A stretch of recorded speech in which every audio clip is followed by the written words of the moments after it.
Yakobus berkata, anggaplah pengujian itu adalah suatu kebahagiaan. Amin. Jadi Bapak Ibu Saudara, setiap kita yang hatinya sudah teruji, pasti yang pertama matanya tertuju pada kasih setia Tuhan. Amin. Yang dia lihat adalah Tuhan. Yang dia lihat adalah Tuhan. Bukan yang dilihat itu adalah masalah, problem, tidak. Yang dia lihat adalah Tuhan. Kenapa? Karena Tuhanlah yang membebaskan dari persoalan hidupnya. Amin. Jadi bukan masalah yang besar, tetapi Tuhan yang paling besar. Katakan amin. Itu orang-orang yang hatinya sudah teruji, Bapak Ibu. Makanya begitu ada masalah datang, dia bilang, tenang sah. Kalau masalah kemarin Tuhan tolong, masalah ini juga pasti Tuhan tolong. Berikan tepuk tangan yang meriah, Bapak Ibu. Itu artinya kita melihat, mata kita tertuju pada Tuhan. Amin. Orang-orang yang matanya tertuju pada Tuhan, dia tetap berlari-lari kepada tujuan untuk memperoleh hadiah. Filipi 3:14. Orang-orang yang matanya tertuju pada kasih setia Tuhan, dia pasti terus berlari-lari kepada tujuan untuk memperoleh hadiah. Filipi 3:14. Dan berlari-lari kepada tujuan untuk memperoleh hadiah, yaitu panggilan surgawi dari Allah dalam Kristus Yesus. Senang atau tidak kalau kita menerima hadiah, Bapak Ibu? Senang. Pastinya kita senang.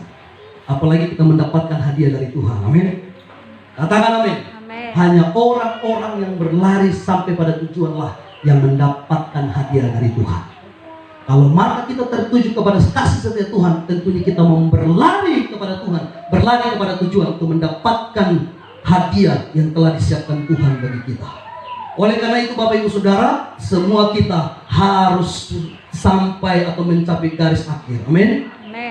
Jangan kita hanya semangat langkah awal, pertengahan, tetapi mulai langkah akhir kita mulai tidak lagi bersemangat, bahkan mulai mundur dari jalan Tuhan.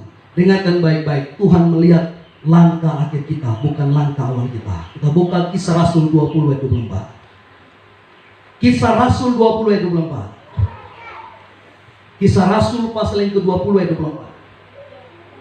Tetapi aku tidak menghiraukan nyawaku sedikit pun, asal saja aku dapat mencapai garis akhir dan menyelesaikan pelayanan yang ditugaskan oleh Tuhan Yesus kepadaku untuk memberi kesaksian tentang Injil kasih karunia Allah. Dikatakan asal saja aku dapat mencapai garis akhir. Jadi fokus kita itu pada garis akhir. Amin. Memang sebelum kita sampai pada garis akhir, tentunya dalam perjalanan hidup kita ada banyak godaan-godaan, cobaan-cobaan yang mau menghambat kita, menghalangi kita untuk sampai pada garis akhir. Tetapi kalau kita melihat bahwa garis akhir yang menjadi penentu, tidak boleh pusing, tidak boleh terpengaruh dengan apapun juga. Yang kita lihat adalah garis akhir. Yang setuju katakan amin. Amin. Semua kita memelihara iman di hadapan Tuhan. Amin. Setiap orang yang hatinya sudah teruji, yang pertama matanya tertuju pada kasih setia Tuhan, dan yang terakhir hidupnya dia hidup dalam kebenaran atau hidup dalam kebenaran. Di ayat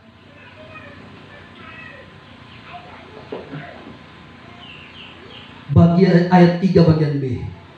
Dan aku hidup dalam kebenaranmu.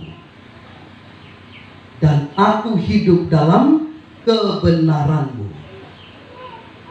Orang yang hidup dalam kebenaran pasti tidak kompromi dengan dosa. Amin.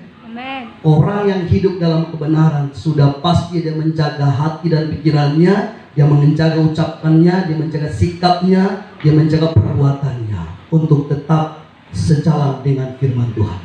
Orang yang hidup dalam kebenaran sudah pasti dia menjaga pergaulannya. Katakan amin. Karena pergaulan yang buruk merusak kebiasaan yang baik. 1 Korintus 15 ayat yang ke-33. 1 Korintus 13 ayat yang ke-33. Sedikit lagi. 1 Korintus 15 ayat 33. 1 Korintus pasal yang ke-15 ayat yang ke-33. Janganlah kamu sesat. Pergaulan yang buruk merusak kebiasaan yang baik. Amin. Jadi kalau kita hidup di dalam kebenaran, kita pasti menjaga pergaulan kita. Bukan berarti kita tidak boleh bergaul dengan orang. Kita boleh bergaul, tetapi jangan mengikuti cara atau jalan dunia yang merusak hubungan kita dengan Tuhan. Katakan amin. Makanya Alkitab berkata, janganlah kamu sesat, pergaulan yang buruk merusak kebiasaan yang baik. Ini firman Tuhan. Jadi sebaik-baik apapun kita, kalau kita tetap bergaul dengan keburukan, kita akan menjadi buruk. Hidup dalam kebenaran berarti tidak duduk dengan pencemooh, tidak duduk dengan penipu. Di ayat 4 bagian A, saya bacakan bagi kita biar cepat. Aku tidak duduk dengan penipu, Bapak Ibu Saudara. Berarti sekali lagi, hidup dalam kebenaran berarti tidak duduk dengan penipu. Yang masih suka tipu, katakan amin. Yang masih sering nipu, katakan haleluya. Baik, puji Tuhan, tidak ada lagi.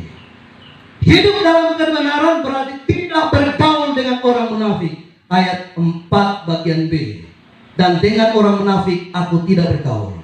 Hidup dalam kebenaran berarti benci kepada perkumpulan orang yang berbuat jahat. Ayat 5 bagian A, saya bacakan lagi. Aku benci kepada perkumpulan orang yang berbuat jahat. Dan yang terakhir, hidup dalam kebenaran berarti tidak duduk dengan orang fasik. Amin. 5 ayat B. Dan dengan orang fasik aku tidak duduk. Ini bukan berarti saudara dan saya menyendiri atau berpisah dan tidak lagi mau berinteraksi dengan orang-orang yang tidak di dalam Tuhan. Tidak. Tetapi kita yang harus menjaga pergaulan kita. Kalau kita tahu bahwa hal-hal itu membuat kita jauh daripada Tuhan, kita yang harus putuskan untuk tidak mengikutinya. Katakan amin. Maksud saya pergaulan yang mendatangkan dosa atas kita, itu yang harus kita putuskan, tinggalkan, jauhkan, sehingga saudara dan saya tetap hidup di dalam takut akan Tuhan. Kiranya firman Tuhan ini memberkati kita sekalian. Amin. Mari kita tutup Alkitab.